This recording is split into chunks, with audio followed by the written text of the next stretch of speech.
Hello and welcome to today's podcast. I'm Susan Guthrie, your host, and again, we are joined by my favorite, Dr. Elizabeth Cohen, the divorce doctor. She's back for her fourth episode, and this is a special episode that we are doing because, as we were just talking about, we are going into the holiday season, and this is a rough one. This is tough. And I am hearing it from not just my divorcing clients, not just my listeners, from everyone. And I'm feeling it myself. So Dr. Elizabeth made some time, and let me tell you, in her busy schedule, that is hard to do, but she is here and we're here to try and give you some help on how to get through the holidays yourself this year. So thank you, Dr. Elizabeth. My pleasure. I love being here, and your audience is so engaged. It's a wonderful audience to talk to. Well, they really love you, and they love what you are adding to help them. I did want to mention the last episode you and I did. We've done 3, but the last one was on toxic masculinity. That was occasioned by an outreach from one of our listeners, Mark Worley. And after the episode came out, he sent the loveliest email, and I know you've seen it, but I just want to let people know. Susan, I wanted to reach out and thank you for the episode on toxic masculinity with Dr. Elizabeth. I will be listening to this episode multiple times as it is very helpful. I also wanted to thank you for providing some resources for men. Community is so important, especially when going through rough times like a divorce. I will definitely be checking those out. And he thanked us for creating an episode based on his question. So I just want everyone to know that we really take seriously what you ask us, what you need to know from us, and what you're needing. And this particular episode, what we're talking about today, mental health, stress during the holidays, is very much occasioned by what I have been hearing from people. And I know, Dr. Elizabeth, in your field as one of the leading psychologists in the country, I'm sure you're hearing this from people. Yeah, this is the busiest time. We call it the Holy Trinity: Thanksgiving, Christmas, and New Year's, and throw in Diwali and Kwanzaa and all the other holidays. It's an incredibly stressful time for people. Well, and I was telling you just a minute ago, I always like to do a little research just because I'm trying to understand the depth of the problem. And again, it's hard to get stats of what's happening during COVID. And as we've talked about in prior episodes, diagnoses of anxiety and depression are up threefold since the advent of COVID. But one statistic I found from pre-pandemic times was that 64% of individuals who have been diagnosed with a mental health concern believe that the holidays worsen their condition. 64%. So, I mean, this is a massive issue, whether you're going through divorce, which only adds to the stress and perhaps depression and anxiety. And then adding the pandemic on top, where people are in many ways separated from family, friends, celebrations, community. I think that, how much do you feel that is adding to the stress and anxiety and, feelings of depression people may be having Right now? Yeah, I think that's a huge influence on how people are feeling. The holidays in general are incredibly stressful for people. Let me just start there, because of the pressure we have in our society. And, you and I talk a lot about the pressures of society with marriage. We talked about it with toxic masculinity. And now here we are with the holidays. There is a Norman Rockwell idea that holidays are supposed to be joyful, connected, and perfect. And in my business, most people in the world have some complicated feelings with family. And so to get pressure to have a perfect time is so invalidating for so many people. Like, there are so many people who struggle with their families, who have felt unheard and unseen by their families, that to put the pressure on people to then suddenly kind of let go of those struggles and just show up happy and elated, it could really aggravate underlying mental health conditions because of the piece of invalidating. We don't want to invalidate a person's experience. And that's what's happening, I think, now, even more with COVID, right? That there's this sense of, well, just wait a year, or, what's the big deal? We'll get together once this is over. No, we really need to recognize and validate people's experience of loss and grief. Because even if going to see your family is challenging, it's also a ritual that you do every year. And whenever you don't have a ritual, you feel unmoored. Right. Right. Well, and that's a point to perhaps what many of our listeners right now are experiencing, because they're facing difficulties in gathering as a family because of COVID.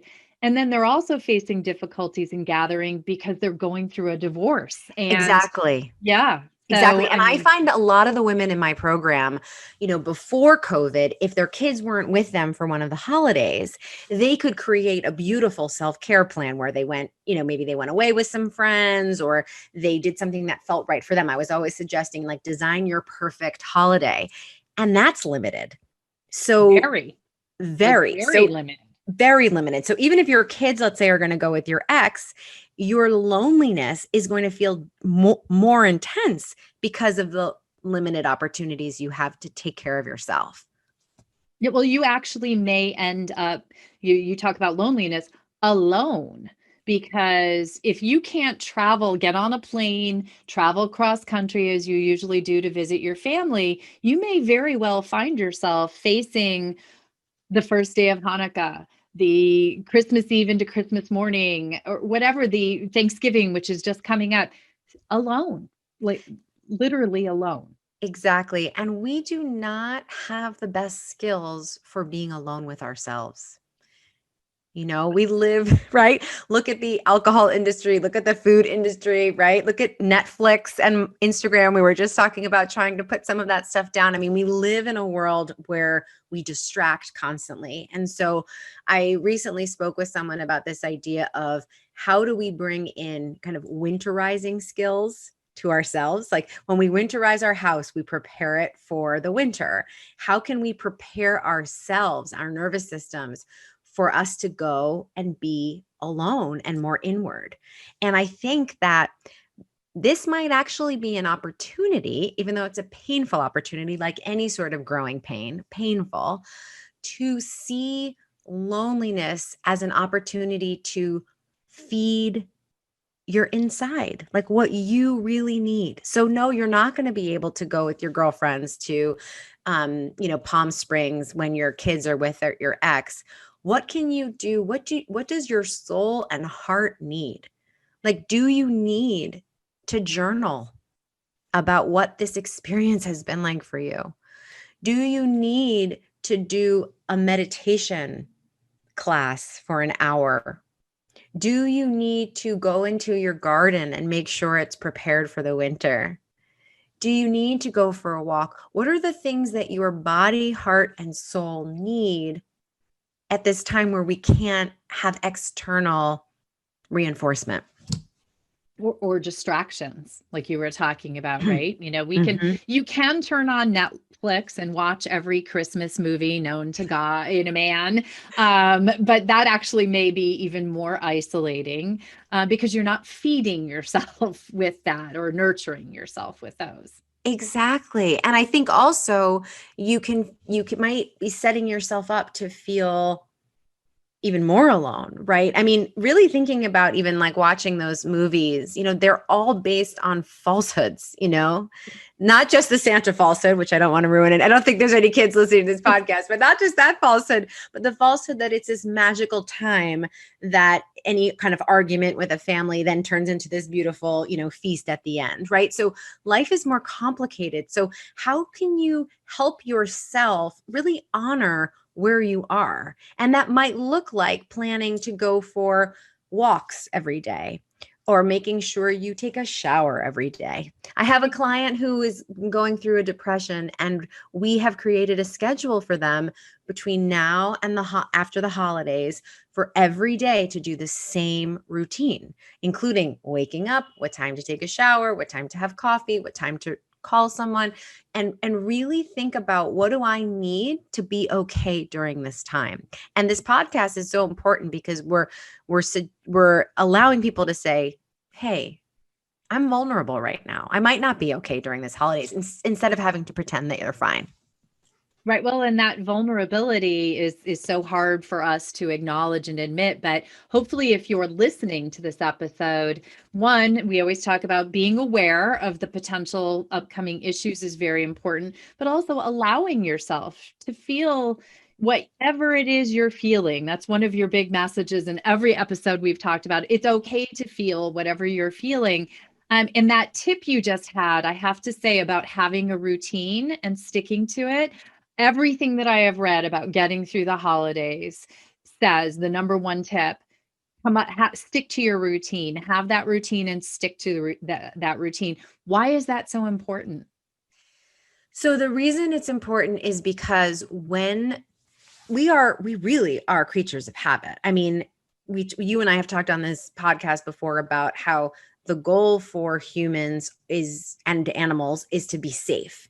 And what helps us feel safe is predictability, knowing where we can go for warmth, or knowing where we can go for food, knowing where we can go for safety is the most important piece for survival. And so when something new happens, and this is something new good or something new bad, we can start feeling a little unsafe, a little lack of safety and clarity because something new is happening. And Right. so we want to remind ourselves, oh, wait a minute, I know this situation because I have been doing yoga every morning. So I do yoga every morning, even when it's the holiday. So you're reminding your body that you're grounded in this present moment. And it can be, having the same flavor of coffee or making sure you take a shower. There's such an urge for, oh, I'm not going to take a shower. This is, people might feel this on the weekends, like, oh, forget it, I'm just going to throw. And you can notice that Monday can be harder because it's your nervous system isn't in a space of predictability and essentially knowing that things are safe. And so I really would recommend for people to keep doing what they've been doing. And also, we have technology, reach out more. Yeah. There is no shame in a Zoom Thanksgiving, game night. It doesn't have to be a meal. There are wonderful games that you can play on the computer together in a Zoom call. I have recommended to people who run offices, have your Christmas or holiday party on Zoom. Some of the people I work with are actually like sending baskets so that everyone will have some food and they can enjoy it together. Don't give up celebrating and connecting simply because there's no one physically next to you. You need to be both creative and continuing to do what you usually do. That's a great point. And I've actually been thinking about that, the ability to connect, and it's these days mostly through Zoom or through some sort of video conferencing. One little tip for everyone, Zoom has lifted for Thanksgiving, they've lifted the 40-minute limit. So if you have a free account with Zoom, you can talk with friends, family, and anyone out there in the Zoomosphere for as long as you like. They have lifted that limit. But yes, you can be reaching out. We're planning right now some of our holiday parties for the American Bar Association. Yeah. And we're bringing in comedians. We are bringing in the blues musicians. We are encouraging everyone to either bring their drink or beverage or, snack of choice. And we're coming up with, as silly as it sounds, a bunch of attorneys hanging out and like playing sort of parlor games on Yes. the internet. But people are looking forward to it. It's Yeah. something to connect still. And I think that's what you were just talking about. Stay connected. Just because you can't physically go, you Yes. can stay connected. Stay connected and know that winter holidays were created in many ways because of the darkness and how much we need connection and celebration. So we can still do those even with the platforms that we have now. And so really thinking about, how am I nurturing myself?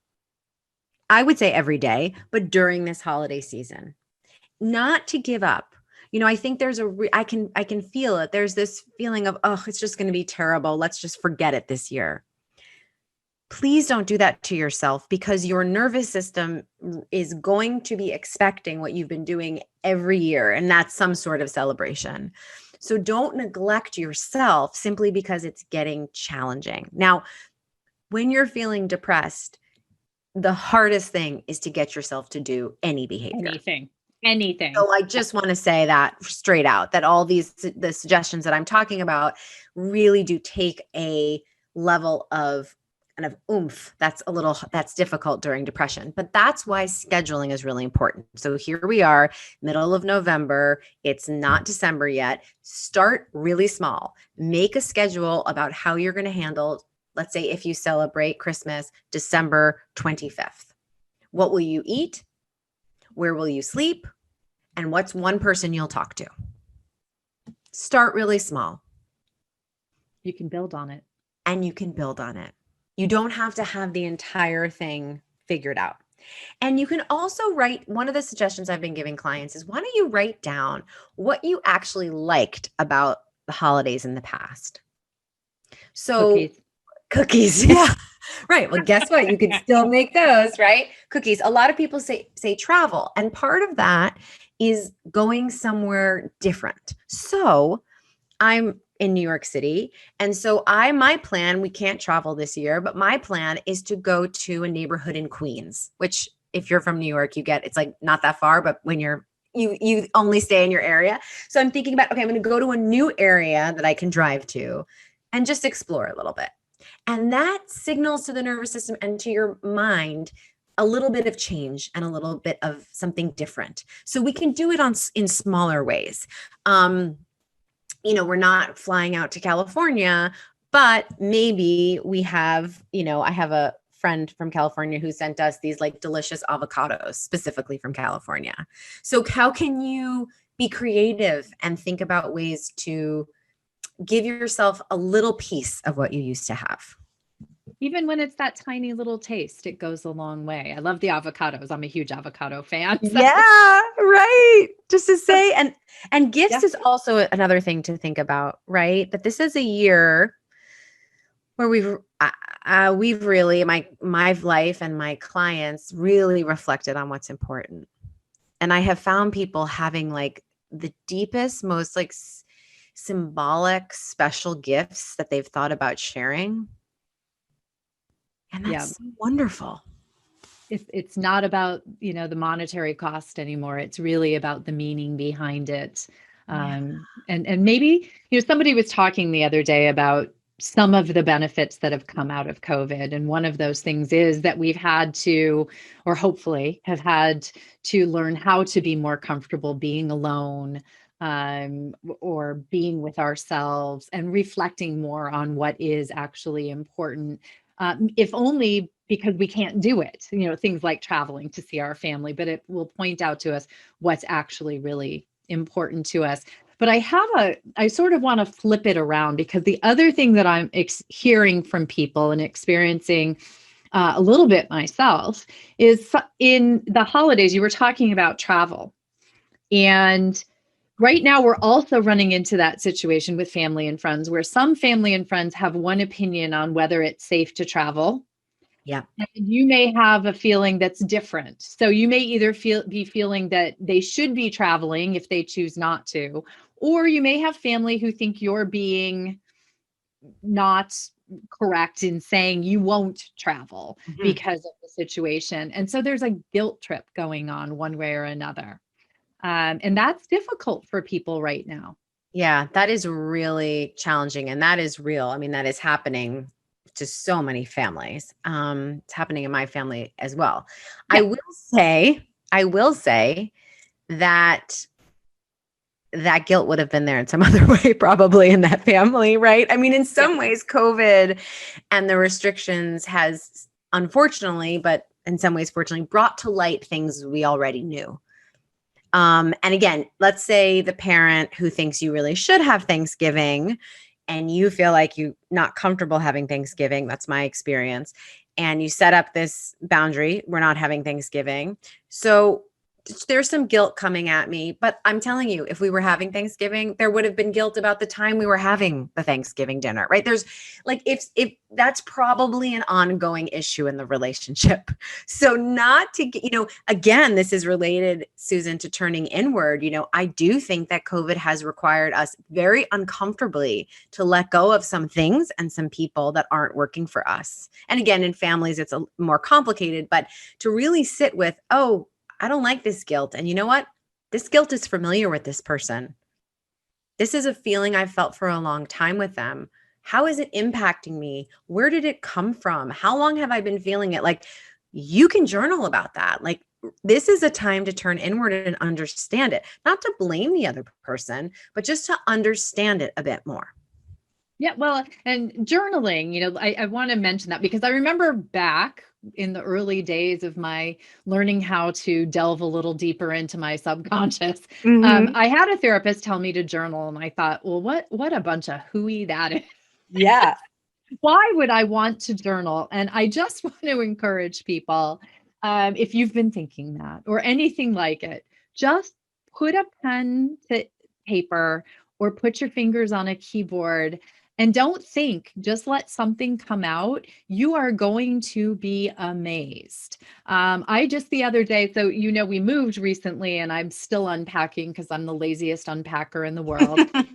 And I unpacked a journal it was probably one of the first journals I ever kept back from. It happened to be from the time period when my first marriage was going south.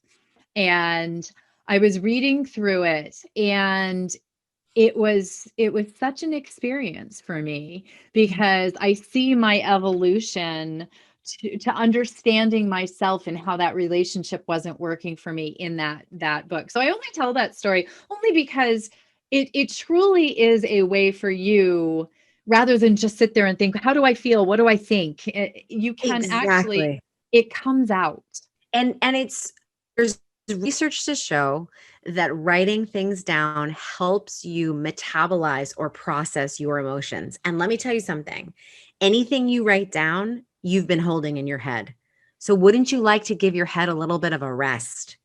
Yeah. It's just getting it out there so that you can stop ruminating over it constantly. And again, it doesn't have to be just about things that are not going well. You can, spend some time thinking about, okay, so this is how this holiday season is going to be. How do I want the next one to be?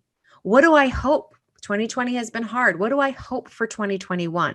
So turning inward does not have to always be about your negative feelings. It can also be about hopes and aspirations. It's just spending time with yourself rather than running around chasing from others. Right. Well, and such a good point that it can be the positive, not just the negative. That's actually, there were those moments in there in that old journal as well. And you know what, by the way, if you want to write it out and not keep it, you can, go through, I probably am going to take that and toss it in a fire at some point and let that part of my life be a part of my past as well. Exactly. It is not, and also it's just your writings. It's just another way of connecting deeper to yourself. And I want to say to people, this is going to be a hard season. Like, I'm not going to lie. I want to validate everyone's experience that what we're used to having, we're not having. What we know that numbers of COVID are rising, so that the future is very unknown. And it's getting colder for those of us in this hemisphere, and it's more stressful. And so I really want to validate that. And I want to say this is an opportunity for you all to help yourselves figure out what works when you're stressed. What works? What helps you feel slightly better instead of simply feeling like there's no way out? Now, it's not going to be perfect, but let's say a lot of people I know don't even really like turkey, right? So let's say, what food do you like? Okay, maybe you're going to order Chinese, right? What is something that makes you happy, and how can you do that during this time? I'm having pizza and donuts for Thanksgiving. There you go. And there's no one's going to be there to say anything about it. And you can have it at 10 o'clock in the morning, whenever you want. right? But just Exactly. even Susan, for you, when I said like, what do you want? You just lit up about what you wanted, because a lot of the holidays are about what other people want. And this is an opportunity for you to say, what do I really want? What is a special day for me? And I am telling you, if I had tapped you on the shoulder, and probably many of your listeners in February, and said, would you like a holiday season where you didn't have to travel, where you could just go and be by yourself or with your close family and rest, they would have said, oh my gosh, I would love it. There is that aspect, right? Where you don't have to cook dinner for 30 people, where you don't have to clean your house top to bottom because your mother-in-law is coming over, Exactly. And again, not to invalidate the feeling that it's different, but just to think about how you can serve yourself, how you can make yourself the focus. And I want to say, I know you had a podcast about kids and co-parenting. Adults feel this way more than kids. This is just another, so a lot of people have been saying to me, I'm worried about my kids. I'm worried about think about what's best for you. If you're doing better during the holidays, your kids will do better. I mean, so that episode is with Christina McGee, my parenting expert. And she said, think about it. When your kids look back on the holidays, are they going to look back on a calendar date and say, oh, on September 24th at 4 p.m., we were making cookies? Or are they going to look back on the fact that mom and dad were fighting about where they were going to be on December 24th or whatever that date was? And she's 100% right. Kids aren't, it's about the experience for your children. It doesn't matter the date on the calendar. And that's a good message for us too. How do we want to experience these holidays? If that means in your pajamas, eating donuts and pizza, that's how you want to experience. This is an opportunity to get to know yourself. And any ideas we have about what we should be doing, I always say, stop shoulding on yourself, is made up. It's just completely made up. This is an opportunity for you to figure out what feels right for you. If you are experiencing anxiety and depression, we know that moving your body and connecting to others is important. So you can do whatever you want to do. And if you're smart about it, you'll fit those two things in as well. But if you can't, that's okay. I get it. It's really hard. So I just really I don't want to push anyone to do anything that they don't feel comfortable doing. And I really want to validate experiences. And I also want to say there are some tools like moving your body and connecting to people that can help. Even if it's a tiny little step. I mean, you could just go, I'm not a person who enjoys the cold weather, but sometimes if I put on my, I have that winter coat that's basically a sleeping bag that, has a hole in the bottom. And if I put that on and go, and just even go outside and stand there for a little bit, I am better off. And if I can take a little walk in my sleeping bag, I'm even better. Well, someone mentioned this to me today, which I think is so smart, that every day to try to get some sun. And it could be 3 minutes of sun. So if there's some sun out, just to step outside, set your timer for 3 minutes and then go inside just to get some air. And also I want to talk with people about, anxiety in particular, because when you're anxious, one of the main aspects of anxiety is this fear of the unknown. And we are just so deeply in that. And so the only thing that is actually for sure is that change happens and we don't know what happens next. Like that is actually the truth. And so tolerating that is incredibly difficult. And often the people I work with, their anxiety causes them to do behaviors to try to mitigate the unknown. So, and the holidays actually provide a lot of those, like shopping right, eating, drinking. And so I want to let the people who have anxiety know that this is going to be a hard one for you, just like people who are depressed, and thinking about behaviors that you can engage in that will help you feel calmer, that don't have to do with buying things or drinking, right? So things like journaling, things like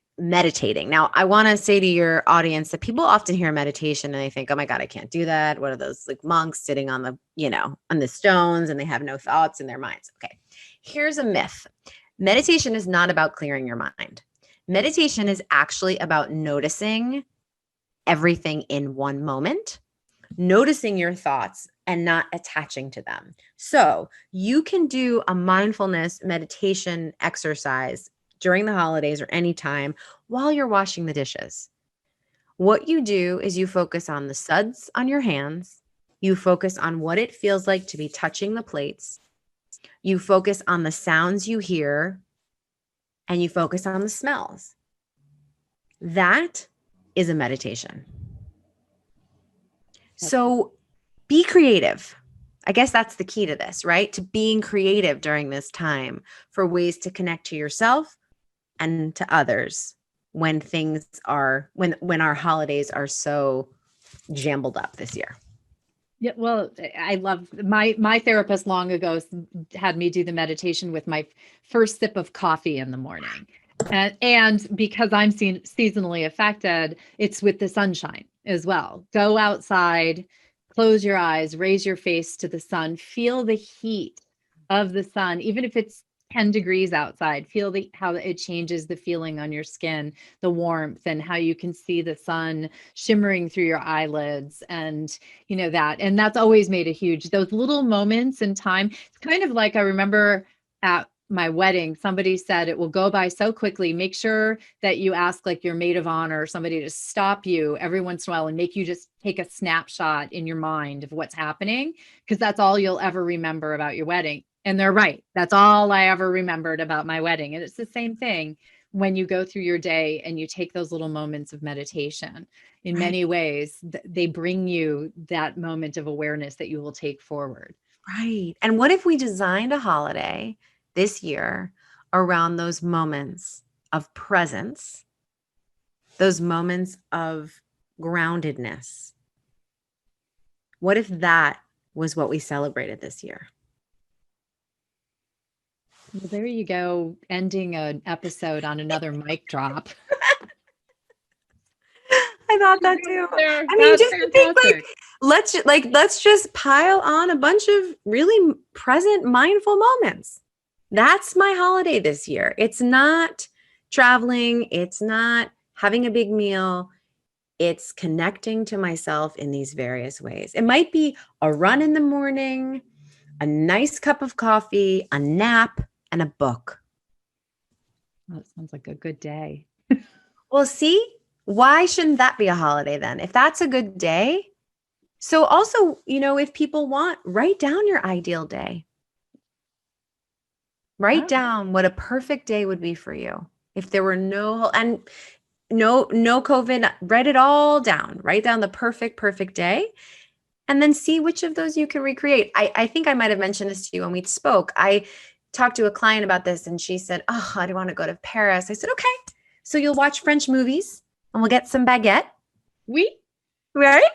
And let's just do as much as we can. So again, I keep thinking about, I think the reason I keep thinking about creativity, Susan, and now I'm going on past my mic drop. But the reason I think I'm thinking about creativity is the antithesis to rigidity, which is what anxiety and depression is. So that fight, flight, or freeze. And so if you can bring creativity and levity and openness, then you're no longer in that trauma state. Right. So all of and you can find creativity in your life in so many different ways. Well, I hope that this episode is going to help people. I know this is going to be a different holiday, but that, as you just said, it can be a different and still wonderful in its own way holiday for us all. And so I wish everyone happy holidays.